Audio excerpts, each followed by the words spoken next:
En résumé, Descartes va se mettre à la recherche d'une certitude indubitable. Maintenant, comment reconnaître une telle certitude, une certitude absolue, une certitude indubitable? La méthode, ça va être d'essayer de douter, de se forcer à douter. Douter de tout ce dont on peut douter. Cette démarche, on l'appelle chez Descartes le doute méthodique. Douter devient une méthode pour trouver la certitude. Et concrètement, ce doute méthodique ressemble un peu à un exercice de paranoïa absolue. Essayons de douter de tout, on verra bien ce qui résiste. Est-ce que tu as un doute, toi, personnel, sur l'existence des chambres à gaz? Mais qu'est-ce que c'est que cette question-là? Oui, non, mais... C'est pas mon sujet, j'y connais rien, moi. D'accord, mais non, tu peux pas répondre, j'y connais rien. Tu peux... Moi, j'ai vu Nuit et brouillard quand j'étais au lycée. Alors c'est décidé, jeunes gens, on vous envoie au camp de tolérance.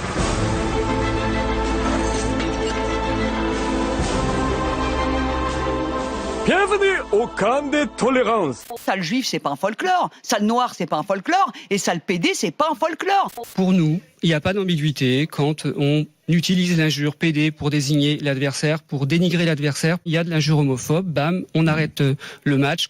Si vous pourriez chanter Marseille, Marseille, on t'embête. Autant pas venir au stade pour chanter ça. Moi, je suis à la place de la Fédération française de football. C'est tolérance zéro. La ministre des Sports, qui est outrée par les cris homophobes lancés récemment par les supporters du PSG contre l'OM, a décidé de s'emparer du sujet et elle menace les clubs de sanctions. S'il faut que le foot passe par cette zone de turbulence, d'apprentissage des règles civiques et d'éducation, parce que c'est pas parce le que foot, c'est ça fait un siècle qui vit sans, justement. Roxana Maracineanu, c'est une nageuse, une championne de natation, qui est devenue ministre des Sports en septembre et qui, de son propre aveu, avant de devenir ministre, ne connaissait pas l'ambiance des stades et la culture du football.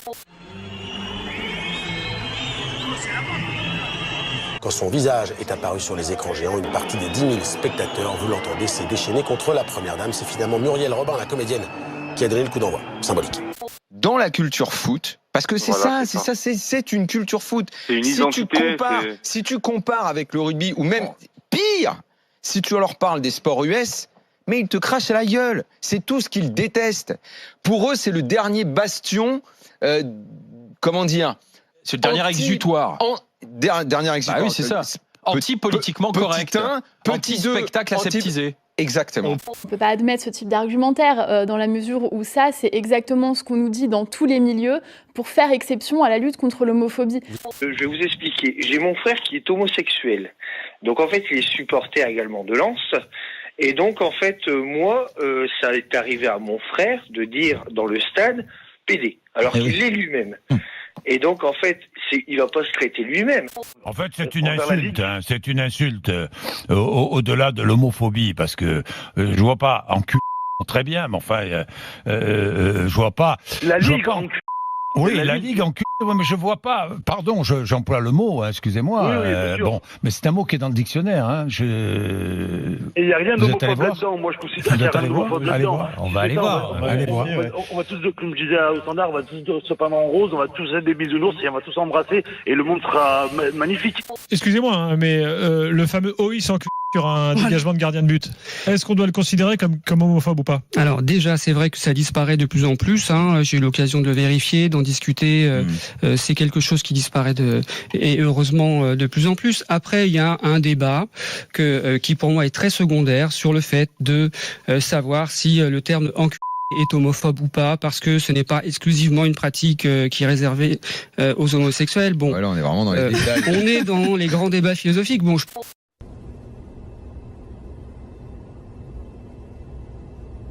Il y a un dialogue qui est instauré avec la ministre des Sports. On travaille ensemble main dans la main. On a présenté en Conseil des ministres il y a quelques mois un plan interministériel de lutte contre l'homophobie partout.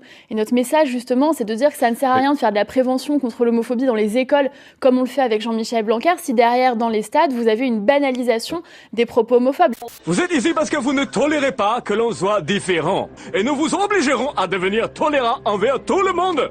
Ici, l'intolérance ne sera pas tolérée. On peut aussi aller chercher les supporters au couvent des oiseaux et au collège de la Légion d'honneur, on n'aura pas de problème. Éventuellement supprimer le football. On est dans un degré de puritanisme. Tout ce qu'on va faire là, c'est que ces formules-là, elles vont devenir des formules de revendication de la liberté. Voilà, au lieu que ce soit des formules anodines, un peu barbares, un peu béotiennes, gauloises, voilà, qui font partie, non pas du folklore, même de la sociologie. On peut s'en plaindre, mais on n'est pas obligé d'écouter d'aller au foot. Mais maintenant, réglementer et punir, ça va devenir des formules, des cris de liberté. On interdira les paysans aussi. À force de tout interdire comme ça, alors que... Oui, a priori, moi je veux bien être dans ce combat parce que il n'y a pas de raison qu'on fasse du mal à. Mais cette succession de clans qui se victimisent, je ne sais pas vers où ça mène en fait. Bonsoir. Bonsoir et bienvenue au 63e championnat de la victimisation. Ces ministres-là, qui ont beaucoup plus de choses importantes à faire par rapport aux autres ministres qui ne s'en souciaient pas. Donc l'idée c'est de faire une queue de cheval un peu serrée, basse. La France est en train de devenir un pays qui est invivable à cause de ce genre de confrontation. Ensuite, on lisse les cheveux devant parce que donc j'ai des cheveux qui frisent. C'est un délit. C'est pas une police de la pensée, la Perico. Si, ça fait maintenant 10 ans qu'on en a... Surtout d'ailleurs sur les opinions politiques, il y a des choses qu'on peut plus dire. On se fait voilà, maintenant, on a un doute sur l'Europe, on devient quasiment un néo-nazi. Entre la pyramide du Louvre, cette euphorie qu'on avait le 17 mai, et c'est l'état de la France aujourd'hui, je crois que des gens comme Madeleine Schiappa devraient faire attention aux consignes morales qu'ils sont en train de donner, parce que l'effet est totalement contre-productif, et ce à quoi on assiste, c'est exactement le contraire de ce qu'ils veulent. Faites passer des grandes mèches devant, derrière. Je ne sais pas si vous avez lu le dernier livre White de Bret Easton Ellis, le plus grand auteur américain contemporain. Mais il parlait de justement lui, écrivain homosexuel, qui avait été parce qu'il continuait parfois à faire des vannes et tout. Enfin bref, il parlait de la dictature du bien et de la purification de la pensée que les progressistes mettent en avant partout, que les démocrates ont mis en avant aux États-Unis. Ça donne souvent l'excès inverse. Ça conduit dans la société à l'excès inverse. Ça conduit à des sociétés qui se retournent contre cette dictature du bien, qui ne l'acceptent pas et qui se tournent vers des partis extrêmes. Aujourd'hui, l'évolution de nos sociétés contemporaines et occidentales, c'est une juxtaposition de clans qui se victimisent tous les uns les autres. Tu me traites pas de rat, mon gars. Je suis pas ton gars, mon pote. C'est pas ton pote, mec. Je suis pas ton mec, mon gars. C'est pas ton gars, mon pote. Je suis pas ton pote, mec. Ouais, mais l'ennui, c'est qu'on commence tous à crever de faim, là. Quand vous entendez des insultes comme ça dans un stade, quand vous y assistez, vous faites quoi? C'est une très bonne question et je me suis posé la question. Vous partez ou pas? Alors, c'est à Marseille. Vous supportez l'OM. Moi, je suis supporter de l'OM, mais j'étais aussi à Ajaccio et je suis allée au stade à Ajaccio. Il n'y avait aucune insulte, d'ailleurs. Et à Marseille, vous n'avez pas entendu d'insulte? Alors, je suis en train de réfléchir pour vous répondre honnêtement. Ce serait mieux, oui. si vous voulez bien. Non, honnêtement, dans les derniers matchs, il me semble pas, mais à un moment, il y a eu un chant pour lequel je me suis posé la question, et j'étais avec la ministre des Sports d'ailleurs, on a échangé, le chant s'est arrêté, et nous sommes restés, mais vous avez raison, la prochaine fois, je quitterai le stade quand il y aura des chants homophobes. La porte de sortie, c'est là-bas. Ouais, dehors.